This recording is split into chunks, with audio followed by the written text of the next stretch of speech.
This episode of the Naperville Moms Network is brought to you in part by presenting sponsor Pinnacle Dermatology, dedicated to the health and beauty of your skin.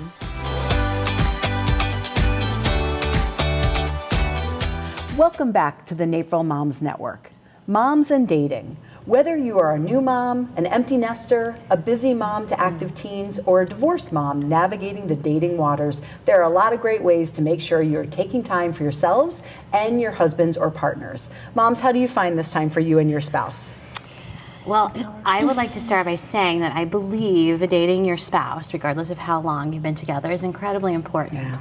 Now, I would also like to title this segment, Do As I Say, Not As I Do. Because my husband and I are the absolute worst at scheduling like weekly date nights. And we have no excuses. You know, our kids are older, we don't have to get sitters, we have flexible schedules. But it is really difficult to like add into the regular routine of things. And I always think back to when my kids were little, and I don't remember who told me this, but somebody said, you need to start doing weekly date nights when your kids are little, because it becomes part of the natural progression of your relationship. And if you don't do it when they're little, it's harder to fit in when they're grown and you have all this extra time, because you start filling that time with other things and not each other. And I will say, this is week 3 of us actually having real dates every week. Is that because we were doing this show? Yeah, right. I said, I've got to start dating you right now, because I'm going to have to talk about this on TV. But I will say that last Saturday we were at Home Depot looking at wallpaper samples, but we did go out to dinner afterwards. And I think that for a long time we tried to create date night into something big and it had to be this big ostentatious thing. I mean, really, just spending that time together and appreciating us as individuals and not just as mom and dad or the scheduler or the, whatever all those titles are we take on. I think it's really important to remember who you married and why you married them. Yeah, that's such a good point. I would kill to go to Home Depot with my husband. That sounds so romantic and amazing right now, and I'm not even being. Right, I get it. You say weekly, and I'm thinking weekly, quarterly, I would be thrilled. It's so hard. I look and I'm playing the comparison, and I'm looking at social media, and I'm like, how are you people getting out? How are you vacationing so often together? How are you? We can't even get to Home Depot, you know, and so. It's when I think about, being an empty nester or not having to get sitters, we talk about it all the time. When one of them is having a tantrum, we look at each other and we say, I still like you and I can't wait to hang out with you again. Because these little ones are driving us crazy. Right. So, but you're right, we have to do it all along. Because if we wait until we're, the ones are out of the house and we keep putting it off, then what happens then, I suppose? Well, and it becomes it's a little awkward to start dating again, because for all these years we've had those moments where the kids are making us crazy, or you're at a sporting event, or you're working with graduation stuff. Like there's all these things happening with the kids, and that takes up all of your conversations. And so then when you are by yourself, you're suddenly like, this is kind of weird. Like, what are we going to talk about? And there is those moments, where we sit, and it's funny because one of the dates that we had, it really just wasn't going very well. Like, we were both like, gosh, this is about over. And my husband actually said, we're just going to power through. And I go, this isn't very romantic. Like, we shouldn't be saying we're going to power through the date. But we're going to do it. Like, we're going to make sure that we reconnect and start those regular conversations again, because we've forgotten what it's like to not have a kid interrupting us every 10 minutes. Seconds. 5 seconds. You're living 10 minutes? it. You're living it. I'm too far removed. And it can be different too. I met my husband when we were in college, and we look back at how our relationship has evolved. Sure, when you're a teenager or you're just in college with no responsibilities of kids, the relationship was different, the dating was different, but it evolves. And to your point, like you were saying, when the kids were younger, it's hard to get time to schedule, especially if you have a spouse that's traveling and figuring that all out.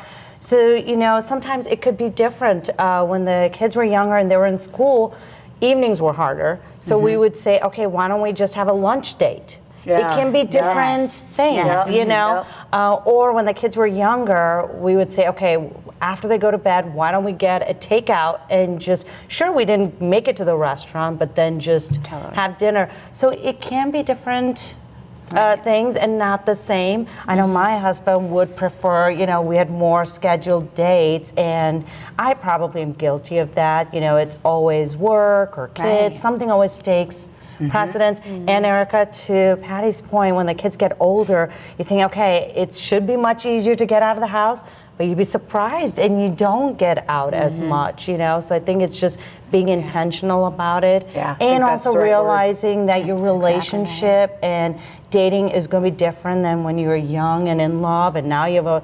responsibilities of kids and life. So the relationship is going to evolve, and you're doing life together, and that's just part of the journey in itself. I know, when my kids were younger, and I was married, we didn't have any family in town, and so for us to go downtown Chicago for a night, we had to pay a sitter $150 just to stay with our children. We just didn't have any options. We did have a nanny 3 days a week, and Wednesday nights we would always take and go out to dinner. We always had her stay longer for that night. And so that was something that was kind of built into our schedule, so that was really nice. And I know I've been divorced for 11 years, so all of a sudden, you've been married for a period of years. We had young children, and I went from being a family of 4 and full-time 100% mom to I now have 50% of my time all to myself. And once I got past a certain point, okay, I'm gonna think about dating. That was terrifying and so exciting all at the same time. It was like, dating, well, who am I even, right? So tried to take some time to figure out, what the hell am I at this point? I feel like I was a different woman at 25, at 30, at 35, at 40, and now 45. I look at all those different phases of my life, and I really felt like I've been a different person. So it's been kind of nice to go on a dating journey. I've dated some really nice men, and some of them just didn't work out. Some of them we were very upfront about, what, I'm recently divorced. I'm really just looking for someone to go to dinner with and have some companionship with, not looking for something long-term because I'm just not there yet. So I did appreciate, I've said that to people and I've had it said to me. So that was always nice. But going online, right? I mean, when you're younger, you met people at college. I met my ex-husband through chiropractic school.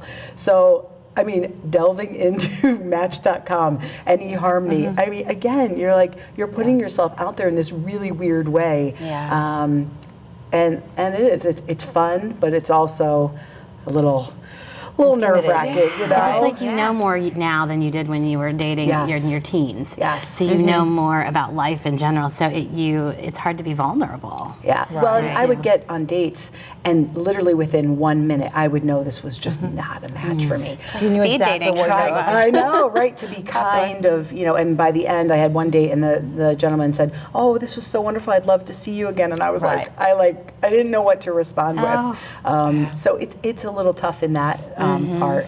And then on the opposite, the first date I had with Jason, who I've been dating for over 2 years, we both left and we were like, wow. And we went to Kiku for lunch. That was the only thing we could squeeze in the week was a lunchtime meeting. And it was an hour. And we both left and were like, I could have just met someone that's going to be really important to me. And talking about doing life the same way, we do life the same way. And it's such an easygoing relationship, but we currently don't have the responsibility of kids and finances and being in a household together. So it's very, very different. It's almost like you got a do-over button, And that's the harder part for when you've been in a relationship with someone for a long time. You as a person are evolving too, and they're evolving too. So what your relationship means to each other, or being embracing of the changes that each of us is going through phases is the bigger part, and the key is compromise, and realizing it's going to mean different things at different phases of life.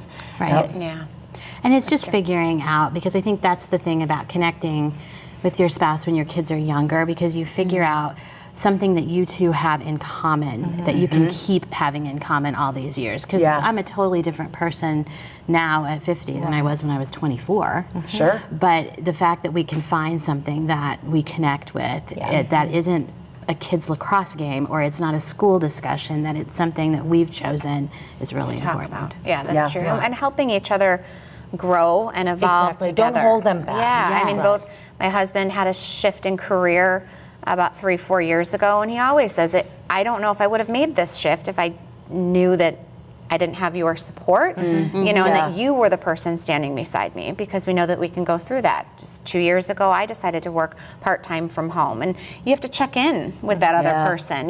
My role may shift a little bit. And as long as that communication is there, it makes you almost appreciate that other person more, because you're watching that person grow and evolve and change, and you're doing it together, in a healthy, loving way. Yeah. Right. I had someone reach out to me by private message on Naperville Moms Network asking if we could do an anonymous post for her, which we just don't offer on the network. And I said, I'm happy to confidentially answer any questions and not share it with anyone.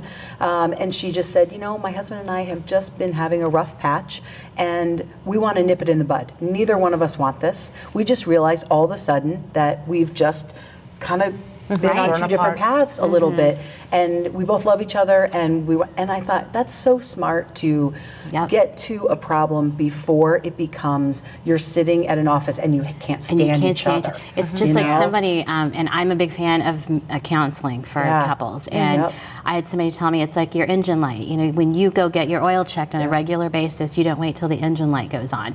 If you would check your relationship like that, then you don't have to get a new car when the engine light goes on. Exactly. Like, it's not, you can fix the little things along the way like you do with an oil change. That's a great point.